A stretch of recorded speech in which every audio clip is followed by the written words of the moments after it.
Vous êtes nombreux à écouter de la musique au quotidien, ça fait partie de votre passion. Hervé, donc tu cites énormément Oui, de références musicales dans oui, ton roman. oui, c'est vrai, c'est vrai. Je suppose qu'au quotidien, tu ne peux te passer d'écouter de la musique. Oui, oui, un petit peu comme la photo d'ailleurs, depuis 2-3 ans. Alors aussi avec les nouvelles technologies, les Ouais, nouvelles possibilités d'écouter énormément de musique, très très variée. ouais. Effectivement, ça fait partie de je serais tenté de dire, de mon quotidien. Alors à la fois musique classique et musique contemporaine. Oui, oui, alors c'est vrai qu'il y a beaucoup de références musicales et on est sur différents styles. Ouais, Effectivement, il y a des références à de la musique classique, mais aussi on va dire, des classiques de ma génération en quelque ouais. sorte, et puis de la musique beaucoup plus contemporaine, beaucoup plus actuelle. D'accord. Alors la musique, évidemment, c'est le monde de la sensibilité, Mhm. pour reprendre un terme de la photo, hein. Oui, Adrien, c'est quelqu'un qui est extrêmement sensible. oui, oui, c'est le moins qu'on puisse dire. C'est un artiste, c'est un esthète. Oui. Il aime la beauté au sens noble du terme, hein. C'est un contemplatif. Mhm. Et donc c'est vrai que tu as décrit ce sentiment de douceur, de sensibilité qui amène vers une certaine sensualité. Mhm. C'est voulu justement que ça aille crescendo.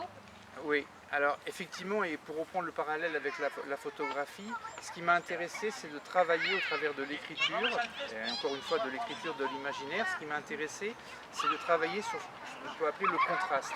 C'est-à-dire que, bien entendu, un être exalté, passionné, forcément, ça se voit, ça se sent. Il exprime sa passion, cet être.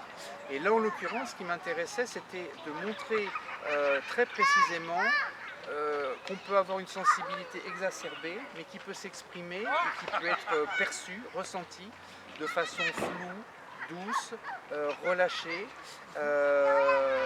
un peu impressionniste, Ouais, pour tout à prendre fait. là pour le coup une image picturale. Ouais.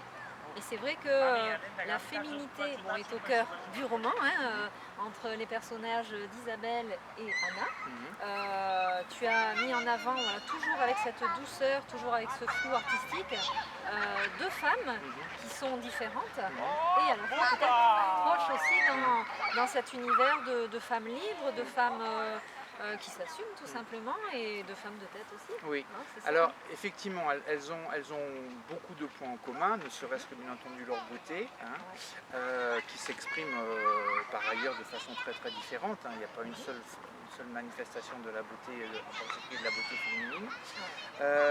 En revanche, au point de vue caractère, alors, là peut-être personnalité, Ouais. là aussi il les distingue. Anna, un peu comme Adrien, a une fragilité. Ouais. Une fragilité qu'elle aura toute son existence, qu'elle essaie de résoudre. Je ne parle pas du roman volontairement, qu'elle essaie de résoudre dans sa vie. Isabelle, elle est beaucoup plus sur l'équilibre, et tout en étant quelqu'un qui n'est absolument pas neutre, hein, Ouais, tout à qui fait. d'une certaine manière est aussi quelqu'un de passionné, de romantique. Il n'y a pas de doute là-dessus. Voilà, il y a quand même cette différence-là entre ces deux femmes, Ouais. qui n'est pas à négliger. Alors ça m'amène évidemment, comme vous le verrez par la suite, à beaucoup d'autres questions. Oui, Je te propose de continuer notre petite, parfait, petite parfait, marche ensemble. très bien, À très très bien, vite. bien sûr.